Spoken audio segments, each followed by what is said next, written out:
Sabon na Surf. Namimiss ko tong sabon na to, guys, in fairness. Oh.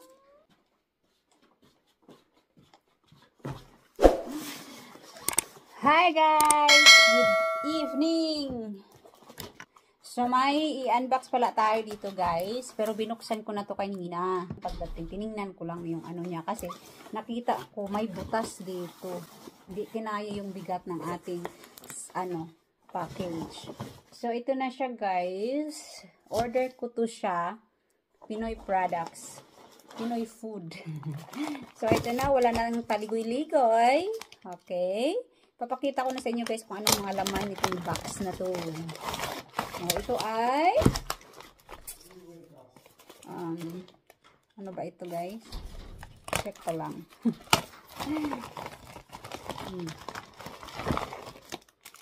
Lumpia wrapper.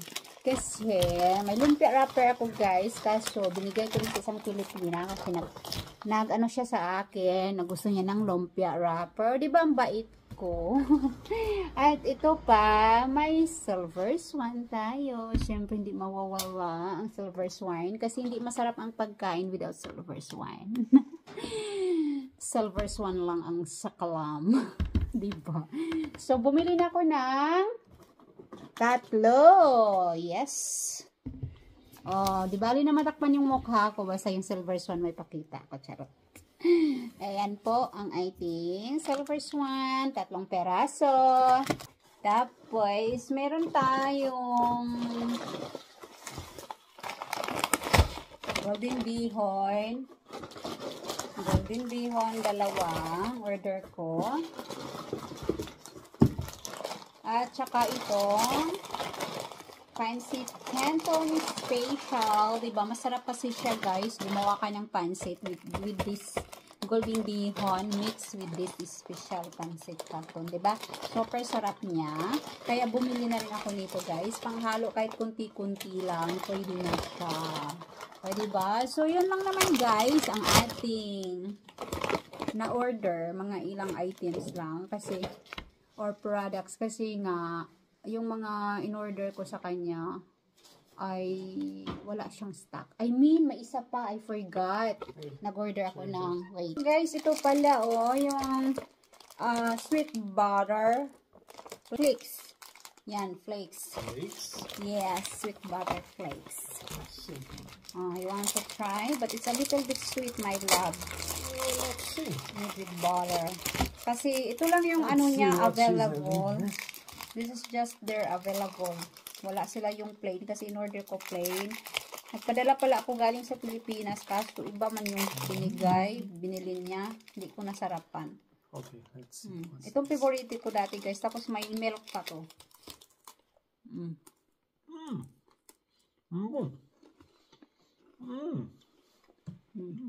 Super. You like it? Fine. So, first time niya, guys, nakatikim ng itong flavor na to. Kasi mostly binili ko dati is nice, garlic at saka plain. Ang sarap siya.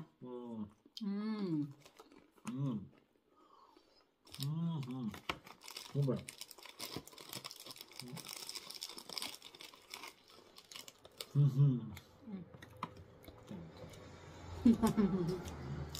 O, diba? Binigyan ko siya. Nasarapan daw siya.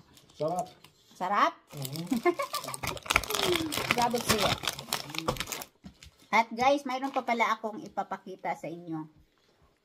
Yung dala ng aking kaibigan. Ay, hindi pala siya kaibigan talaga, guys. Ano siya? Ganito. Pamangkin siya ng aking brother-in-law, guys. Siyempre, brother-in-law ng asawa ng ate ko. So, andito siya sa Romania, nagbakasyon. Or, may boyfriend siya dito, guys. Kilala din namin. So, nirefer ko siya. At, kumbaga, pumunta siya dito to meet the family of the guy. So, andito siya, guys. At, yun nga, nagpadala ko sa kanya ng mga pangangailangan ko dito sa, siyempre, dito sa Romania, yung mga alam niya na. Alam niyang kulit niyo. Charot. So, papakita ko sa inyo, guys, ha. Just wait.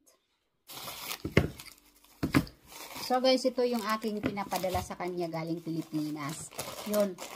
Nagpabili ako sa kanya ng Skyflex, pero ito yung binili niya. Magic Flex. Pero hindi ako nag-enjoy sa lasa. Iba yung lasa niya. May lasa na hindi ko talaga gusto. Pero kinakain ko pa rin kahit papaano. Masarap kasi yung Skyflex sa ito, diba? At ito pa, karagdagan sa kanyang pinadala.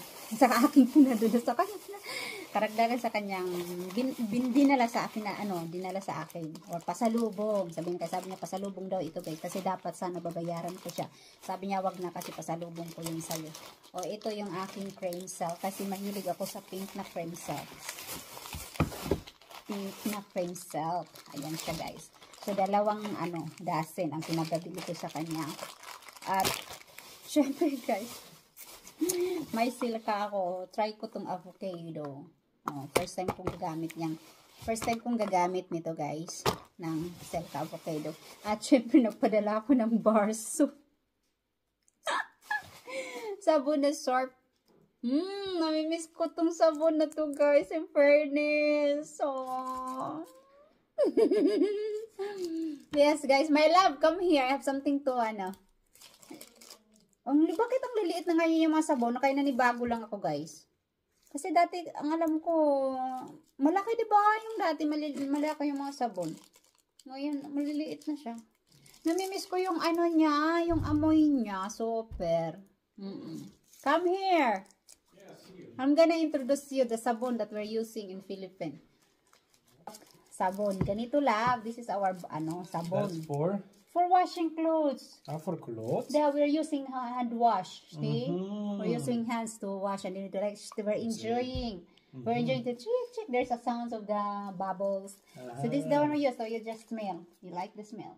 You see? Yeah. So this is the one I always used in the Philippines, and even we don't put balsam. Balsam, exactly. Yeah, we're not using anymore balsam. Means balsam guys is conditioner, yung like Downy, yes. So Downy. So even you don't use that. So ganito, just only this one I'm using. The smell of the clothes is already yummy. Yummy na pagkain.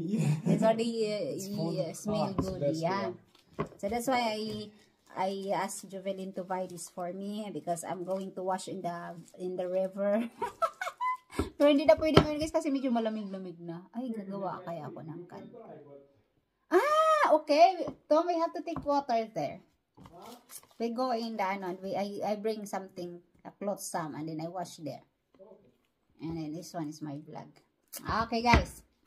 At, syempre guys, aside from nagpadala pala din ako ng ice candy wrapper. Kasi wala ditong wrapper ng ice candy sa Romania. Iba yung wrapper nila, guys. Yeah.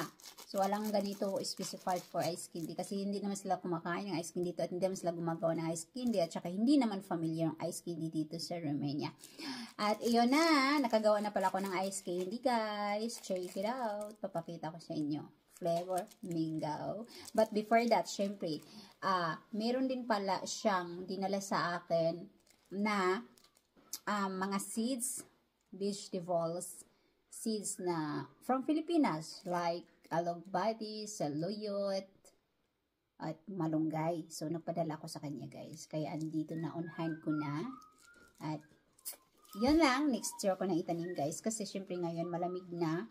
At, it's almost autumn. Hindi lang almost autumn talaga kasi September na. Kaya, yun. So, yun lang siya, guys. Ang pasalubong niya sa akin. Pero, I'm so happy kasi, yun nga, may sabon ako. At saka cream silk and everything. Parang wala na akong nakalimutan. Basta yun lang. At, ito na yung ating ice candy. Papakita ko na sa inyo. For today's video, syempre, sa harapan nyo, nakita nyo naman guys, na meron tayong ice candy. So, gawa ko ito. Ngayon lang guys, natapos ko. Syempre naman, ito yung pinaka first time kong nagawang ice candy dito sa Romania. Kaya, yun, so very excited na makakain nito. Syempre yung asawa ko, excited din siya. Sabi niya first time niya daw makakatikim ng ice candy. So, ang flavor pala nito guys is mango. Yan, gumawa ko ng mango ice candy. So, that's all guys. And I hope you enjoy watching. Bye-bye.